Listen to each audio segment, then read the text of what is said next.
letting go.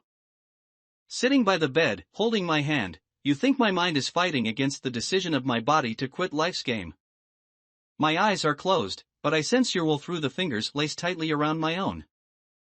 Tenderness is a force, and you stake my claim to life through the insistent pressure of your hand. How it has grown over these long years, from its immaculate small perfection to this manifestation of adult capability, greeting strangers, shaking on deals, carrying children of your own. From the first moment, holding tight to my little finger in the hush of the darkened hospital room, it wanted to latch onto me and the world. You needed reassuring then, you do now. Beloved child, my hand rests peacefully in your own. Let it speak to you with the words I can no longer form. I am ready, so let me go. Quitting seems such a nasty word. I used to think so too. Lying here, I remember telling you not to give up, to keep trying at those school projects, at winning over the sour-faced teacher, at striding to do your best in the world of work and family. So, it is no surprise that you desperately want me to go another round. You aren't ready for me to hang up the boots and to let this be the final whistle. Doctors speak in plain language of their expectations for this last round of play. You are resigned, seeming to concur with their prognosis, yet, when they are gone to the next ward, I feel the pulse of rage in the heartbeat of your hand.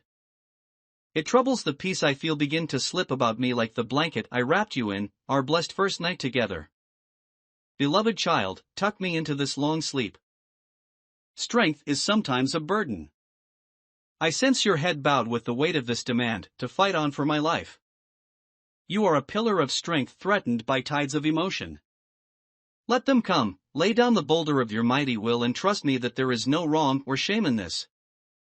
It is okay to feel as small as a pebble, waves washing over it, again and again, caught up in the pounding tides of life, but there is also so much strength, even in the smallest stone.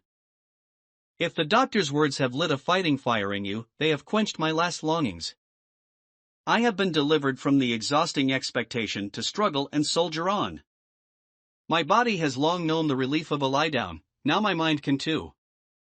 At the end of this illness, I can finally embrace myself once more, body and mind hugging each other tight. Nurses come, those kind attendees with their needles and bottles to help ease the passing of my days. Quietly and efficiently they dismantle the apparatus that has helped me cling to life. Monitors and machines are disconnected and wheeled away, drips suspend their drops and beeps are silenced.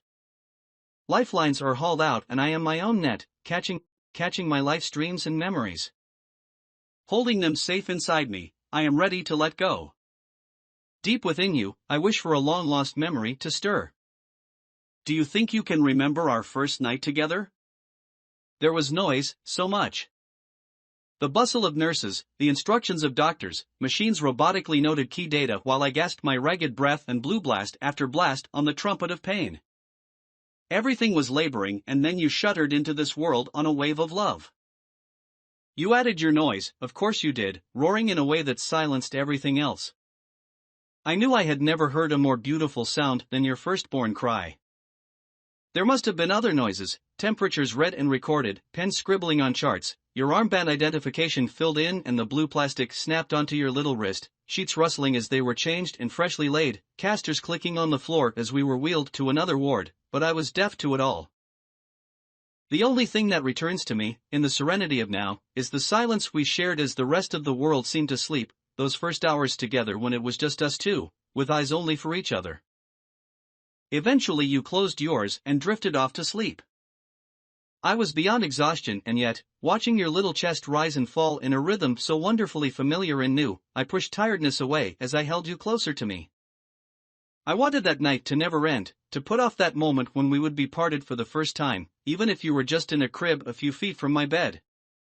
My will was strong, but eventually the night nurse came by and laughed at my stoic fight to stay awake and keep guard. He'll be all right, he knows his mom is right beside him. Remember, there's plenty of time for tiredness in the nights to come. She was right. When she lifted you from my arms and placed you in the crib at my side, you never stirred. The last thing I remember before sleep claimed me was stroking your little hand with the tips of my fingers, realizing that you knew I was there, and I knew you were there for me too. Silence cups us as a